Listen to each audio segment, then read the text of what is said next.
आज की कहानी बहुत दिलचस्प है, जिसमें दीपिका अपने प्यार का इजहार करती है और इस बात को नोटिस भी कर लिया जाता है। इस कहानी में दीपिका को अपनी भावनाओं का खुलकर इजहार करने का एक अवसर मिलता है और ये भावनाएं उनकी जिंदगी में बदलाव लाती हैं। दीपिका के लिए यह एक बहुत ही कठिन और भावनात्मक समय है, क्योंकि उसे यह समझने की कोशिश करनी पड़ती है कि अपने प्यार और अपने परिवार के बीच संतुलन कैसे बनाना है। इस दिलचस्प मोड़ में दीपिका और उनके परिवार के बीच कुछ महत्वपूर्ण घटनाएं घटती हैं, जो कहानी को आगे बढ़ाती है।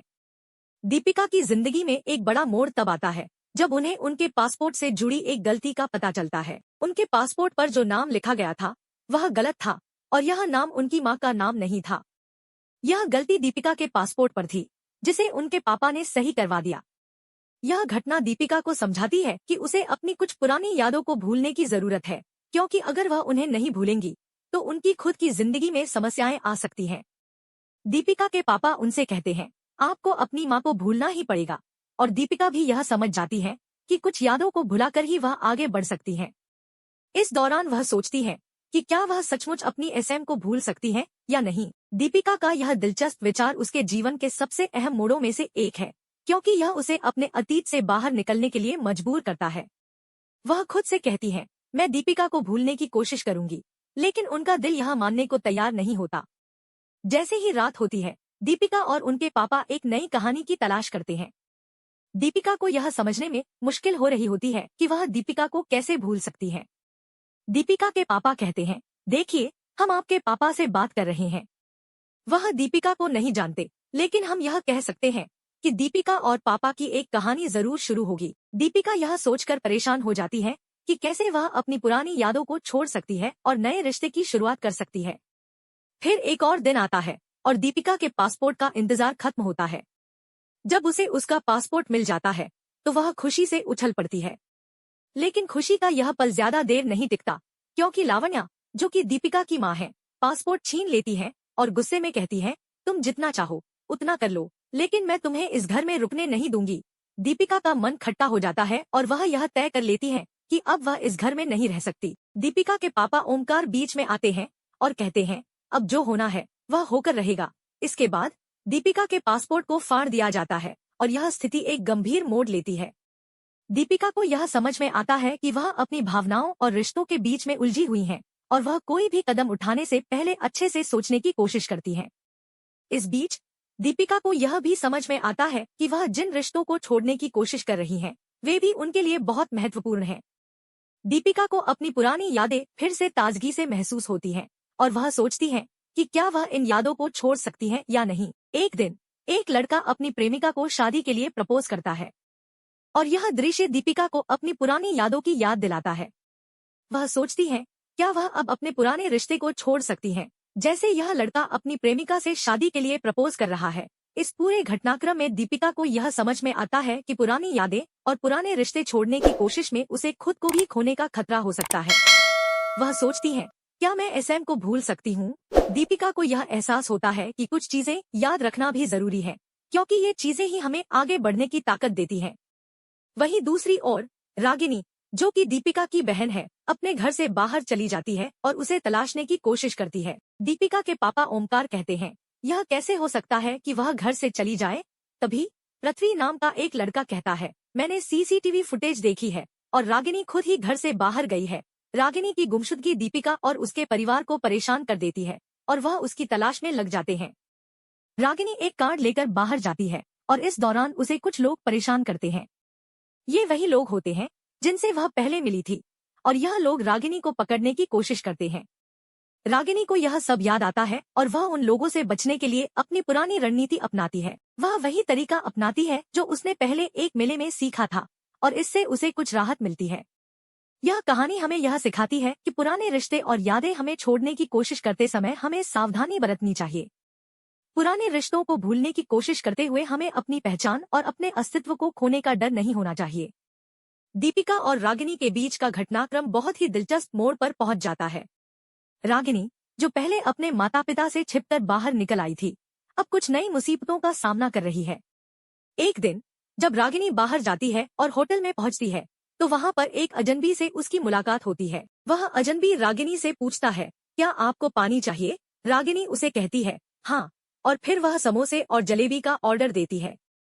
वह नन्ही बच्ची अब होटल में अकेले बैठकर खाने में व्यस्त हो जाती है, जबकि उसकी माँ दीपिका और परिवार उसे ढूंढने में लगे होते हैं। दीपिका और उसके परिवार के लोग रागिनी की खोज में परेशान हैं। दीपिका के पापा भी चूंकि गुस्से में आकर कहते हैं, क्या तुम पागल हो गए हो? तुम्हारे पास पैसे नहीं हैं, तो क्या तुम होटल के बर्तन धोगी? इस पर वह छोटी बच्ची कुछ समझ नहीं पाती और फिर अंत में होटल के मालिक से कहती है कि वह पैसे नहीं दे सकती। फिर होटल का मालिक समझाता है कि अगर पैसे नहीं है तो उसे बर्तन धोने होंगे। रागिनी को समझ में आ जाता है और वह होटल से बाहर निकलने की कोशिश करती है, पर तभी होटल के मालिक उसे बताता है कि वह जानता है कि वह एक अच्छे घर से है और पैसे नहीं होने के बावजूद भी उसके पास पैसे हो सकते हैं। उसके बाद रागिनी वहां से निकलने की कोशिश करती है और वह अपने दिमाग में सोचती है कि उसे अपने परिवार से छिपकर आगे क्या करना चाहिए। दीपिका और उसके पापा परेशान होते हैं क्योंकि वे रागिनी को ढूंढ नहीं पा रहे हैं। दीपिका यह सोच रही होती है कि क्या वह अपनी बहन रागिनी को ढूंढ पाएगी या नहीं। इसी बीच दीपिका के पापा ओमकार कहते हैं, तुम जानते हो ना कि रागिनी कहीं ना कहीं हमारी मदद लेगी और वह कभी भी गलत कदम नहीं उठाएगी। फिर दीपिका के पापा और ओमकार मिलकर रागिनी की तलाश में जुट जाते हैं और आखिरकार उन्हें यह पता चलता है कि वह होटल में गई थी। दीपिका को फोन पर जानकारी मिलती है कि रागिनी को होटल में देखा गया था और यह भी बताया जाता है कि होटल का मालिक उसे परेशान कर रहा था। इस समय दीपिका बहुत गुस्से में होती है और कहती है, मैं अपनी बच्ची को नुकसान नहीं होने दूंगी। वह अपनी पूरी कोशिश करती है कि वह जल्दी से रागिनी को ढूंढ ले। इसी बीच दीपिका का फोन बार बार बजता रहता है और वह परेशान हो जाती है कि रागिनी का फोन क्यों नहीं उठाया जा रहा है। इसके बाद दीपिका के पापा उनसे कहते हैं, क्या तुम जानती हो कि तुम कहाँ जा रही हो? दीपिका उन्हें बताती है, हाँ, मुझे पता है कि रागिनी कहाँ हो सकती है। वह किसी होटल में हो सकती है। जब दीपिका अपने पापा के साथ रागिनी को ढूंढने के लिए निकलती है तो रास्ते में उनकी मुलाकात चंदू से होती है।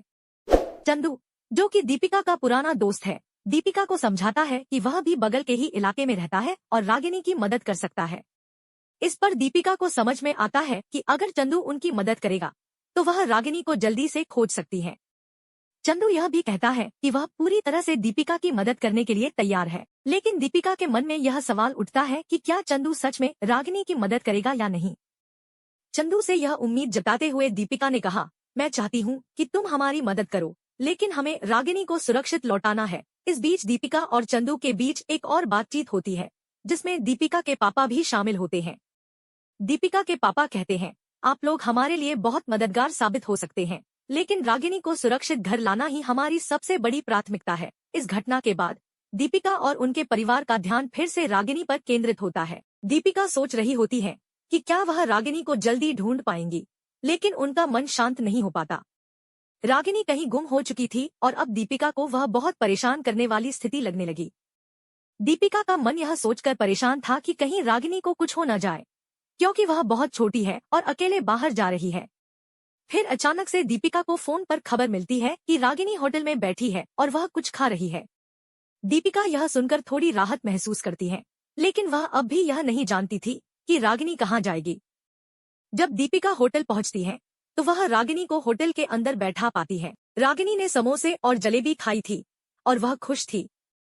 दीपिका रागिनी को देखकर कहती है, तुम मुझे बहुत परेशान कर रही हो, तुम कहाँ जा रही थी? रागिनी कहती है, मम्मा, मैं तो बस थोड़ी देर के लिए बाहर गई थी, लेकिन अब मैं आपके पास वापस आ गई हूँ। दीपिका को अपनी छोटी सी बहन को सुरक्षित देखकर सुकून मिलता है, लेकिन फिर भी वह यह सोचती है कि यह सब कभी भी खतरनाक हो सकता था। दीपिका का दिल भर आता है और वह रागिनी से कहती है, हमेशा मुझसे या पापा से बात किया करो, कहीं भी अकेले मत जाओ। अंत में दीपिका और उसके परिवार के लोग रागिनी को घर वापस लाते हैं और यह सब एक सीख की तरह उनके जीवन में रहता है।